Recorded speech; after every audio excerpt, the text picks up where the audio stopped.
All right. So anyone here currently thinking about, working on, contemplating building their personal brand or maintaining their personal brand? Is that something that people are engaged in and activated with? And if you guys have the little hand icon on Zoom, you can raise it. You can just unmute yourself and talk if you want to. I think we have a small enough group to make that happen. And then for those that are shy, I will tell you, I am not above with a small group picking individuals and asking them to share with us. A big part of the business of you and what people refer to, and I'm going to show you in a moment how I differ a little bit, but what people refer to in terms of building their personal brand is communication. So I'm always looking for opportunities to hear from others. Communication is how we learn from each other, but I'm also looking for opportunities to expand upon communication with individuals. So who do we have on here that would like to communicate perhaps their personal brand or what they're doing and anything that they have around building that?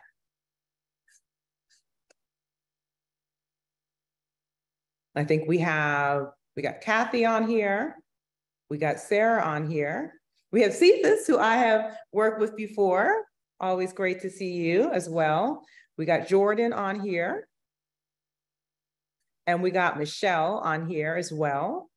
And then we have Kimberly on here. So Kimberly, why don't you let us know what you are, to soften the audience a little bit? Why don't you let us know, do you have a personal brand that you're working on? And what is that connected to? My personal brand that I'm working on is becoming a much better operations person. I'm trying to define who I am, my skill set, and that's pretty much what I'm working on. Definitely. Okay. Awesome. Okay, so Kimberly is looking for her personal brand to be defined as an operations specialist. Cool. So one thing, as the rest of you guys are kind of thinking about that, is this concept of, what is personal brand and how does that actually apply wealth to our life? So this is a really cool example I like to give. It is Jay-Z, it's Jack Dorsey. Jack Dorsey, for those who don't know, was one of the founders of Twitter, then went off, and it founded Square with some individuals. And Jay-Z, hopefully most people are familiar with Jay-Z from the music industry, and probably a little bit familiar with Jay-Z from Tidal, right? I think that was pretty big news that spread. So whether you know it or not, Jay-Z started kind of this rival to Spotify, rival to Apple Music, really. And I won't get into particulars of what Tidal was, just know it's a streaming music app. And Jay-Z ended up selling that, right? So exiting that app for $300 million to Square. And, the news goes out and everybody's like, well, why would Square buy a music streaming app? And there are all of these, well, maybe because they want to get into Bitcoin or a cryptocurrency and they're thinking, FFTs or whatever it is, right? But, it turns out that Jack Dorsey was one of the few board members of Square that wanted to even buy Tidal. And when you dig a little bit deeper, right? And of course, it's just hypothesis, but this is what most people assume.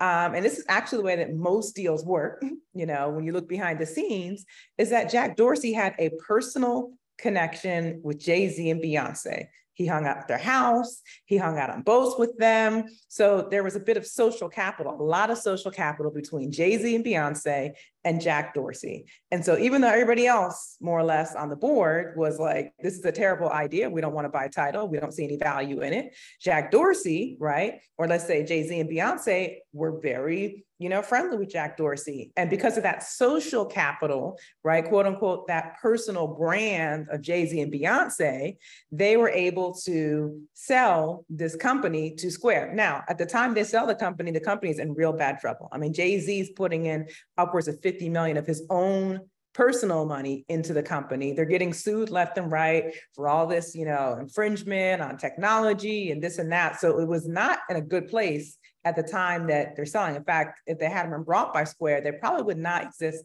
anymore today. And so it wasn't like it was a very attractive offer from the standpoint of Tidal as a company and what it was offering. However, two things. One, Jack Dorsey loved hanging out with Beyonce and Jay-Z. and I love being tied to that personal brand. Two, Square also wanted to be tied to that personal brand. So when they did the title deal, Jay-Z joined as a board member of Square. So now Square is getting the exposure and getting, maybe even for a discount, Jay-Z to join their brand image and exchange their buying title. Now, end of the day, title, I think now is maybe 160 million in revenue. They say, oh, it could be valued at 600 million. They brought it back in 2021. I mean, it's arguably going to be successful or not, but I think most people feel like it wasn't really about the success of title. It was more about the personal brand and being able to leverage that personal brand to make a deal for financial money.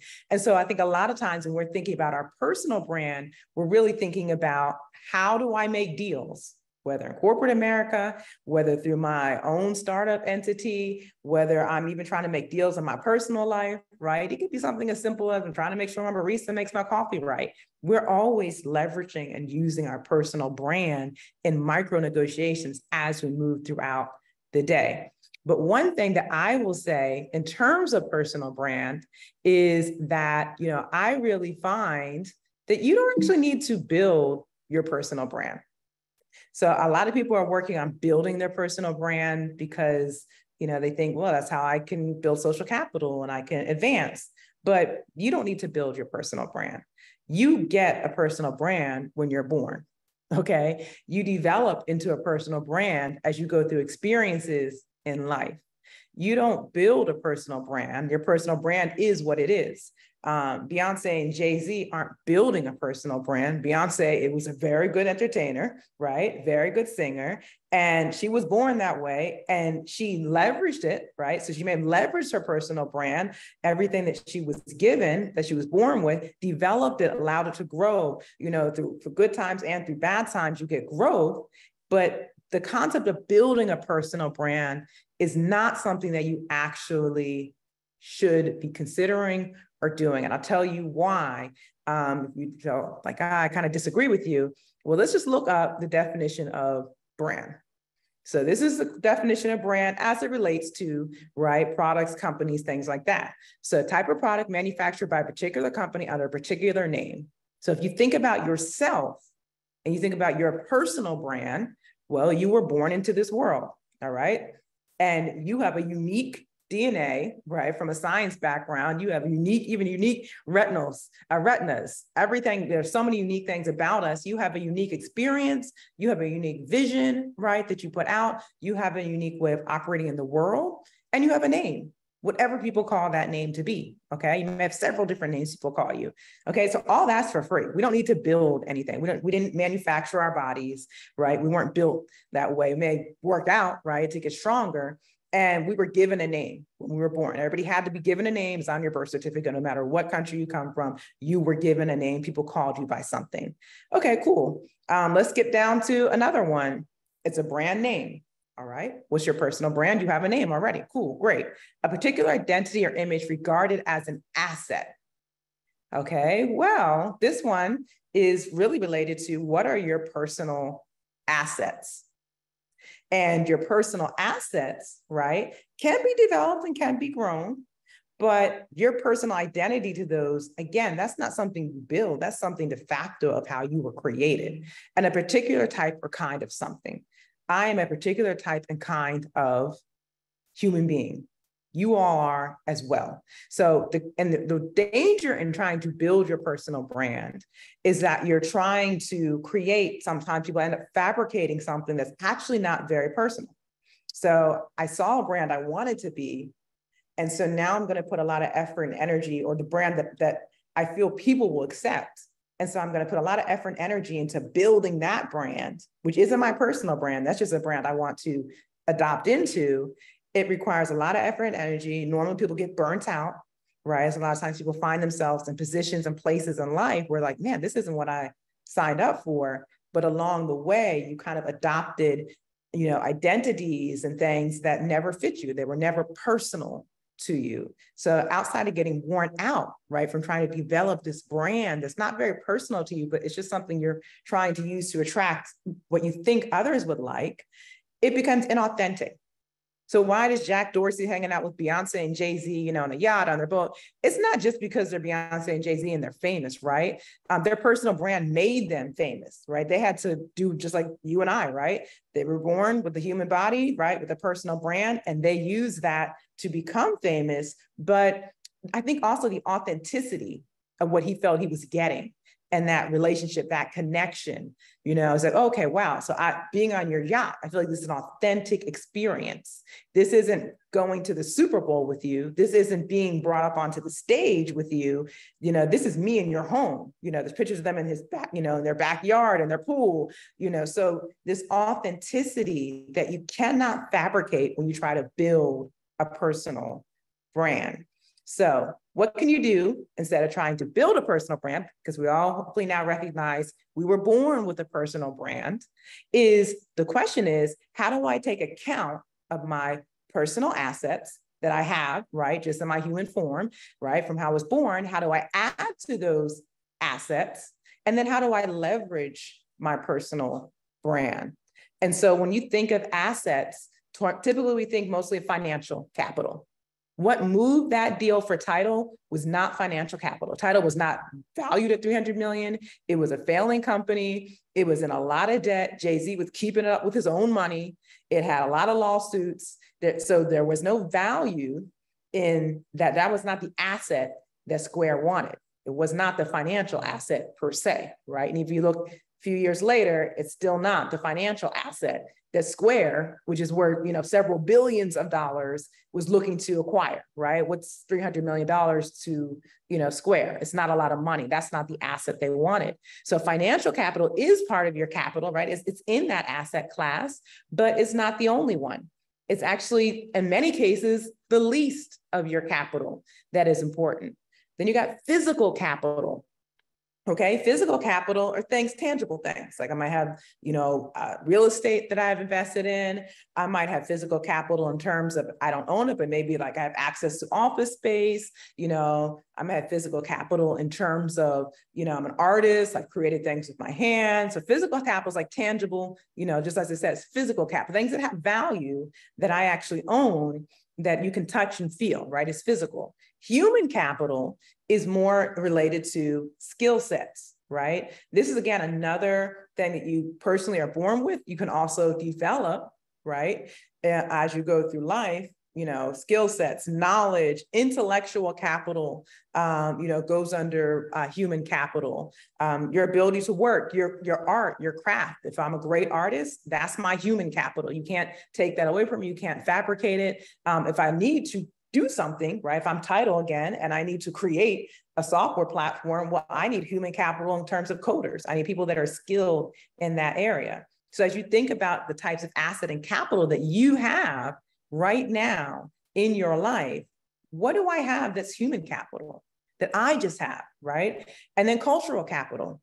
That's your religious beliefs, it's your ethnic background, your race, could be your gender identity, your socioeconomic status, and if that brought certain cultural things with it. So cultural capital are those cultural things about us that have value that we bring into play. I'm in Louisville and Beyonce just came, you know, with this wonderful concert. Okay, well, she has certain cultural capital that you can't fabricate. Doesn't matter how much you try to imitate Beyonce.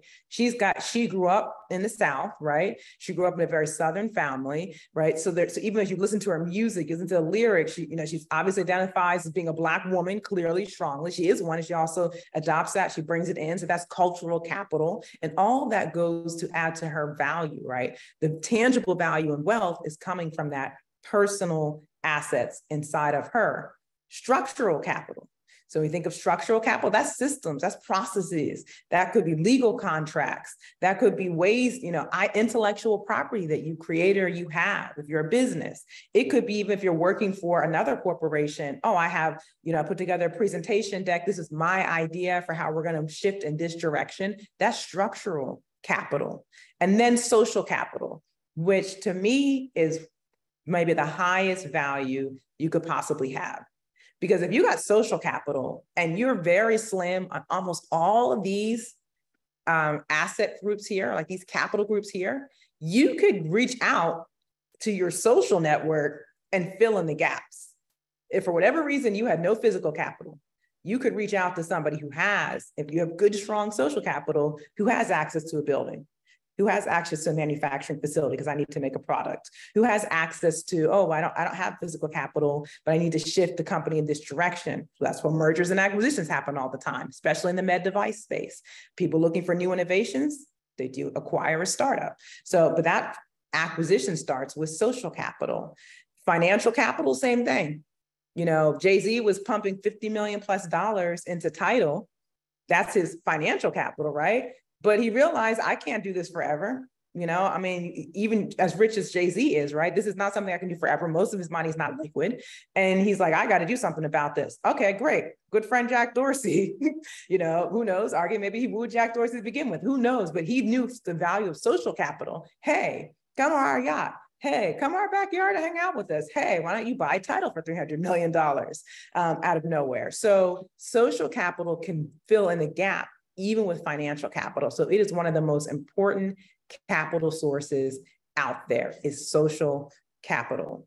So I wanted to show you guys this because a lot of times we get in a place where we think we don't have what we need to move and shift where we want to in life. And we tend to think mainly just on financial capital, but when we forget all these other capital sources that we could leverage to move in that direction. But, you know, you find out you actually have more assets than you think. However, still building a personal brand is not the problem. You have a personal brand. Many of us, I don't think there's one person on this earth that can't write out at least something in each of those asset categories, right? Those capital categories. So you got that. But the real thing that I think people lack that really prevents them from moving up the corporate ladder, from moving up in executive positions, from being successful in their startup, from, you know, deciding, hey, I want to be really impactful. It's not even about moving up, perhaps. I just want to be very impactful inside the company I'm at or where I'm working at, or, right, it could even be, I want to just be impactful in my community. It's not even my personal brand. The business of me has nothing to do with where I work. That's just a way that I get financial capital. Whatever it is, what I find that people tend to be missing is a personal vision. And that is something that you do need to structure and build out. That doesn't come for free. Even if you think about physical vision, when we were in the womb, our eyes were closed. We didn't see until we came out. Not everybody does, right? But for those that did come out and see, we saw, right? With our physical eyes, we saw. But in terms of the vision, right? The vision that's behind our eyes, the vision we have for our life, our personal vision for our life, that is something that you get the autonomy and the freedom to craft and create out of your personal brand. And when somebody has vision, a personal vision, I promise you, that's when everybody else is like, oh, I want that person on my team. Oh, okay. Yeah, I want you to move up in management level because you have vision. It's one of the top qualities, top assets that companies look for when they're thinking about C-suite executives. A CEO, you're not making it to the CEO level unless you have vision. Now you have a vision for the company, but the reality is a lot of times CEOs come in and it's not even so much like I've interviewed, been on the interview committee for CEO positions and president positions. And it's, how could you have a great vision for the company? You're not even working for the company right now. So yeah, we can ask that question, but how long do you think about that? What's more interesting is what is your ability to have vision in the first place? I'm much more interested in, are you visionary as an individual? And the only way you can demonstrate that to me is by, we ask you questions about, well, what are the visions that you have brought out in your life? How do you see things as it is now? So building a personal vision. And that ties back into intrapreneurship. We have a question here from Kathy. So she says, is personal vision similar to professional mission? Personal vision, and I'm going to explain in a second, is not the same as your professional mission. So if my personal vision for my life is to build people so that they can achieve their God-given visions, than whether I am an engineer, a professional engineer who is doing that by mentoring and by project managing inside the corporate world, or whether I'm doing that in my community by a youth program that I have that's servicing kids. You know, my personal vision is much more intimate, is much more foundational than my professional mission.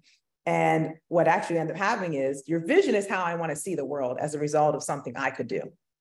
So if you take Visionarium, our vision is we see a world where anybody who has an entrepreneurial spirit and trying to bring to life a vision that they have has all the access, the resources, and the training and the knowledge to be able to do it. So that's how we see the world. But your mission is just how you make that happen. So how am I going to make that happen? Well, our mission is we provide training, workshops, business coaching, and consulting to individuals who are entrepreneurial in spirit so they can achieve their God-given visions for what they're trying to put out into the world. So when you think of your, and this is something that I'm so glad you asked, Kathy, because this is something that I cannot tell you how many times when I'm just even working with entrepreneurs or working even in the MedTech industry, even with our internal teams, and, even myself coming up, I always thought, well, vision and mission, and I kind of got what it was and all this stuff. But when I really solidified, like, oh, it's what do I want to see the world be like? What's my vision for the world? Okay, my mission is just how I'm going to get there. And the reason I want to harp on this a little bit is we can sometimes reach failure points in our mission that make us give up on the vision. So even if you think professionally, if you have a vision, right? So you got a personal vision, and then from that personal vision, you're gonna have other visions in life, right? It's not just one vision to rule them all, like the Lord of the Rings. So you're gonna have from that personal vision of what you want to put out in the world, you got yourself into a profession. And in that profession, you have a professional vision. And you might say, well, my professional mission to achieve that professional vision is I want to be CEO of this company one day, or I want to be, director of this, or I want to be, I might just want to be, entry level, but I want to be, on this level. Right? So it's where I want to advance. That might be my mission. Okay, well, as you're climbing and advancing, you might say, dang, I got passed up for that promotion this year. And the temptation is to feel like, oh, because I've reached a failure point. And by the way, all failure is not a stopping point. It's not a reason to quit. It's just a moment for growth and for redirection to continue on with achieving that vision. But you reach that failure point in your mission. And if you confuse the mission and the vision, you will think, oh, the vision failed. But the vision never fails. So you can always go back to the vision and just say, well, how could I do this another way? And that's why there's such a big critical, difference between the vision and the mission, because the mission will have you feeling like I can never achieve the vision just because I may have failed that, I lost that battle, but you haven't lost the war. The war is the vision. And so when we think of entrepreneurship, which is just a term that we've coined, it's about going back into the business of you. And no matter where you're trying to get in the MedTech corporate world or with your startup or anything like that, it all starts with the business of you. Because as the saying goes, wherever you go, there you are. And if you don't understand the business of you, you will find other people signing you up for stuff. You'll find yourself in a position where like, man, I don't know how to say no to these opportunities people keep bringing to me. I have a hard time saying no. Or you may find yourself, having yesed yourself into a position where you're like, man, I'm not even happy. A lot of people hit the pandemic and they totally decided I'm not happy here. That's why we have this huge crisis in the labor market. Turns out a lot of people had said yes to a lot of things that didn't relate to the business of them. And when the pandemic hit and they reevaluated life, they were like, yeah, I'm out of here. And so it's hard to get them even to come back, right? Because now people are in a reevaluation mode of the business of me. Now let me move forward into what it is I'm going to do next. So this is a good segue. I didn't explain to you all who I was, but I wanted to first talk about who you are and what's important to you, which is your vision. But this is the business of me. I'm going to walk you through the multifaceted business of me. This just give you an example of how personal the business of you is. So I have MemStim. This is a medical device startup. I started this as a graduate student. With this startup, we were making implantable electrodes, first starting out to really try and work and develop in the cochlear implant hearing space. So, implantable hearing aids that go inside this nail-shaped bone called the cochlea, taking these bundle wires and these electrodes. Now, these bundle wires and electrodes, it looks clear on this slide, but that's because they're super small. They are 1/4 the diameter of the strand of human hair. That's the wires, and the electrodes are maybe like 2 strands of human hair put together. So it's very, very small. What we were doing was taking what was a current process, a hand assembled process for most medical device manufacturers in the neural stimulator space, and we were converting that to an automated process using first microfabrication and then 3D printing. And so there's all these application areas for the technology. I'm not going to go into that because it's not a tech talk, but from a young age, I was always interested in the combination between computers and the human body. Maybe I watched too much Star Trek. I don't know if I saw too many cyborgs. I have no idea, but I was just always interested in the nervous system. I was always interested in computers. And for whatever reason, the combination of the two of them was just something I was always searching for. And when I got the opportunity in college through internships and then got the opportunity to get my PhD, this is the area that I went into. Then I got the opportunity to start a company in this area. So that's the MedTech, business of Angelique, right? That's the capital, right?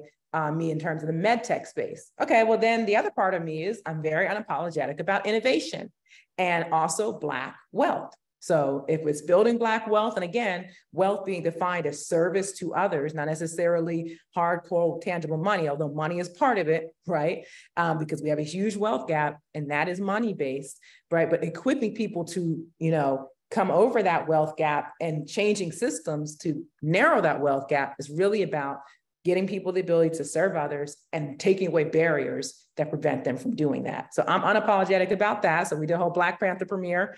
I'm also a licensed minister. So I always tell people if I'm giving a talk, even if it's the hard science talk, it could be, I'm talking to you all in the MedTech industry. No matter what it is, you're probably going to get a little bit of Jesus. Don't worry, that's the business of me. But I find that even regardless of your beliefs, there's a lot that we can learn, even from the Bible and from the Word, in terms of just examples and stories, you can relate to life. And so I'm a licensed minister. And I also like outreach, right? So that outreach, feeding the homeless, those without homes, those in our community. And I like dance. I like movement. So I combine the ministry with this movement called flagging. And also I'll do flagging, I'll do dancing, we call it spiritual praise dance. So I showed you all those things. And normally when I show that, people think, well, what do you mean that's not really the business? That's just like a bunch of random things you like to do, right? No, that is your personal brand. And when I am I remember NBC Universal came out and did an interview one time and they said, well, how you're a Black woman, you're in tech, tell me about how you came to this. I was like, well, a lot of tech is design. It's artistry, it's movement. It's, so when I think about even dancing in relation to what I'm building in terms of devices, what excites me in terms of medical implants, being able to one day put an implant in someone's body that allows them to walk, right? To dance again. Like those things are very connected. What keeps me going in my entrepreneurial journey? What kept me going as a Black female engineer, University of Michigan? I'm only the 3rd to ever graduate with a PhD in electrical engineering. What keeps you going when you're going through all these setbacks and discrimination? It's my faith. My faith that God has me on a purpose and a mission, and I'm not going to let these things stop. So with yourselves as well, I know there's a temptation and sometimes the world really puts that on us to compartmentalize these different areas. But imagine a business, a corporation, imagine the company that you're working in now or the company you're building, where every department is distinct and never talks to the other departments, never learns from the other departments, they never cross, they never leverage anything. That business is a total failure. There'd be no product. There'd be no product because the sales department never talks to the marketing department, never talks to the product production. Product people don't even know what to make because they never got the vision from the C-suite. So that's the same thing with you.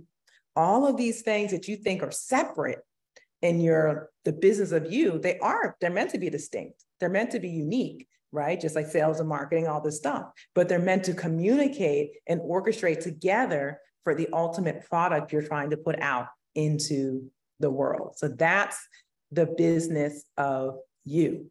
Now, here's a challenge.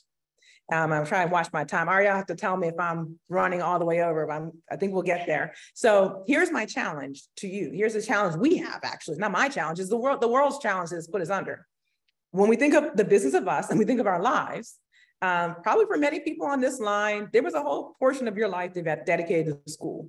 And even as you got older, right? And even now myself, man, I spent a lot of today researching, engineering concepts and things like that. So you're every day, even in your job, you're learning. So there's a huge part of life that was learning. And then there was family and friends, right? And just general life things. Got to go to get groceries, got to take care of the kids. Maybe if you don't have, like myself, you're not married, you don't have kids. It's like, okay, well, I got church obligations or helping out this friend or, or even just enjoying, right? Having social things. Okay, there was that life. But in all of that, you are kind of relegated somewhere down in the corner. Like some, people, that old adage, you can be the life of the party. And so it seems like you're all about yourself, right? Seems like you're, family, friends, life, that's you, right? But those people sometimes tend to be the most depressed, the most sad. Why? Because they're actually not catering to the you of who they are. So that personal you is getting neglected for much of us. And the question is, who owns your life? In many cases, we're developed, and I don't know, different countries have different cultures, but certainly here in the United States of America, we are developed to be managing our lives. What does a manager do? I'm given resources. I'm told where the parameters and the lines are. And within that, I can innovate and do different things. An owner, when you own the company, what are the rules? Okay, I got to be beholden to my shareholders if I got them. Okay. Other than that, got to make money for the company, but that's what I care about doing anyway. So, because when that makes money, I make money. So that's not even a parameter. That's my actual, my whole, mission as part of my vision. So when I'm the owner, there's no rules. It's just right. I could come in one day and say, we're all leaving this whole entire building. We're shutting everything down. Right or wrong, I get to do that. In our own lives, a lot of times, maybe our parents throughout, our youth development, maybe our guardian that was taking care of us. Maybe it could be, school system, could have been friends, peers that put these requirements or put these things on you that you felt like, well, I just got to manage this.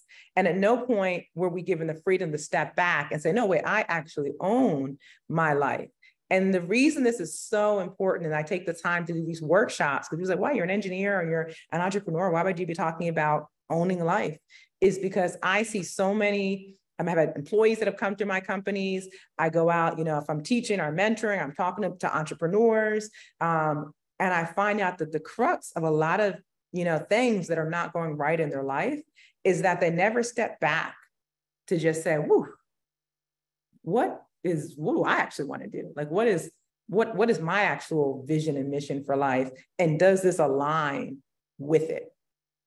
So leadership is not ownership. You can be a leader in your company as a manager. You are not an owner of the company. And the mentalities and the mindsets are entirely different, as I just explained. Here's just a little fun thing. In your life, this is a sleep technology company. So they did this study because it served their purpose, right? But they actually mapped out, okay, average person lives to 79 years. So that's about 29,000 days, more or less. And here, if you thought of your life as a jar of jelly beans, color-coded to what you're spending your time doing what, this is how it will fall out. We spend most of our life sleeping. About half of our life, a little less than half is spent asleep, right? And that makes sense. At least 8 hours, a night.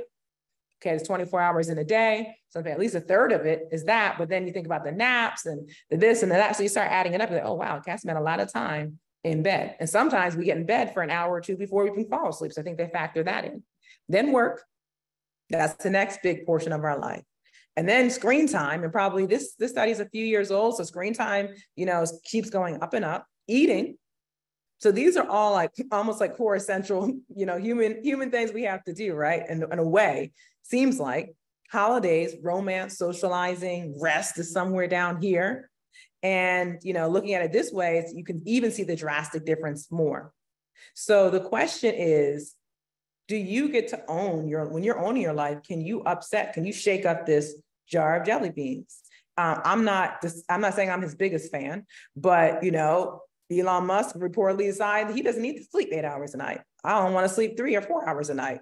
And that's just going to be my life for the rest of my life, because he wants to spend more time doing whatever he's doing, out in the universe, right? Quote unquote working, or whatever he's saying, right? So he's saying, hey, I think sleep is a waste of time. I want my jelly beans from here. I own my life. I decide I want them in work.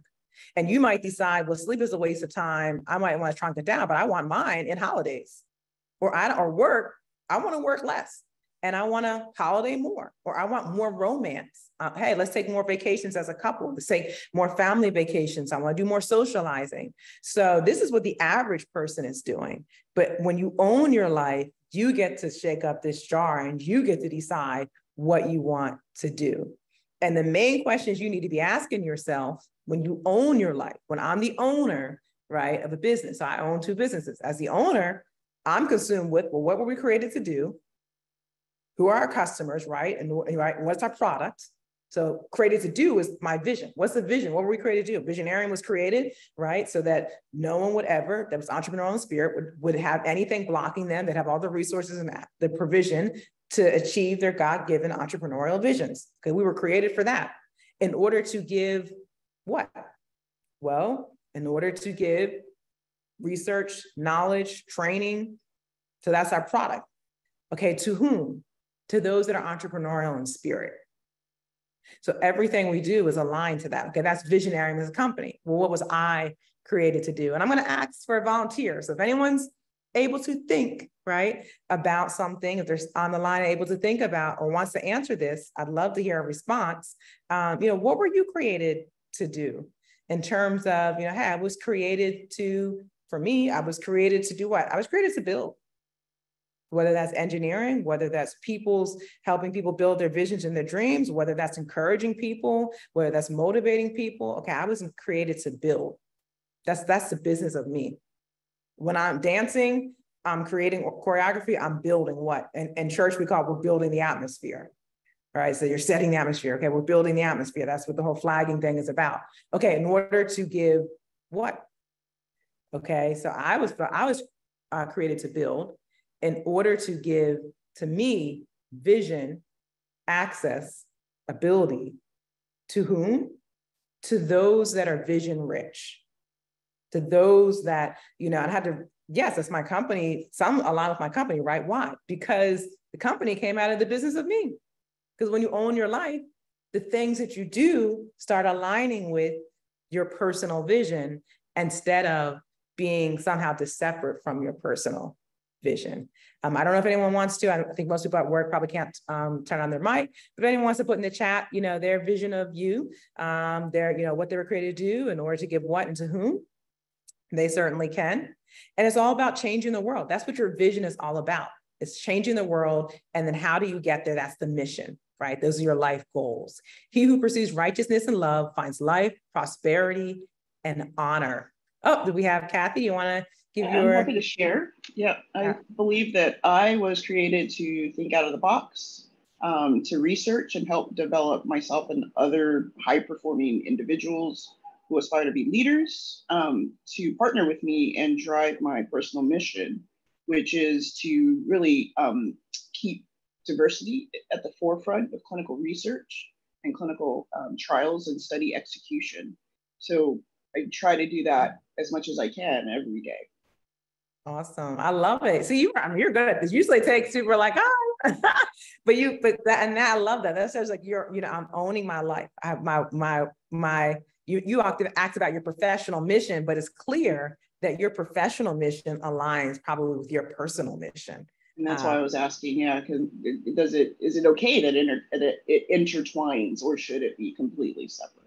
Yeah, and it absolutely should always be. And this is my opinion, and I think also if we look at the people that are quote unquote most successful. Now, when I say successful, I'm not talking wealth. I'm talking about they're successful in terms of their joy, their peace, their happiness, right, and what they are producing out in the world. for others, not just for themselves. Mm-hmm. If you look at all those individuals, you'll find out that their personal mission aligned directly with whatever they were doing in the business world. And that's how they end up having and maintaining that peace, that joy, right? That output into the world.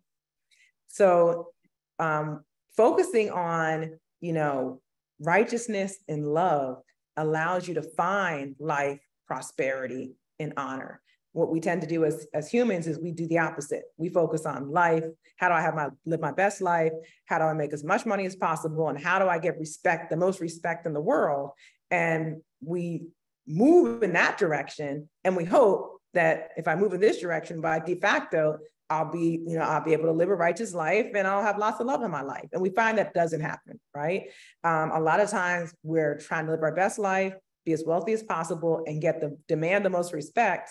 And we don't have the love or the righteousness, right? So in righteousness, think of righteousness like, hey, even if you're, think the highest level, just morality, right? It's a sense that I'm doing good in this world. Certainly a biblical sense, right? It's righteousness under God, kingdom. And what does that mean? Same thing.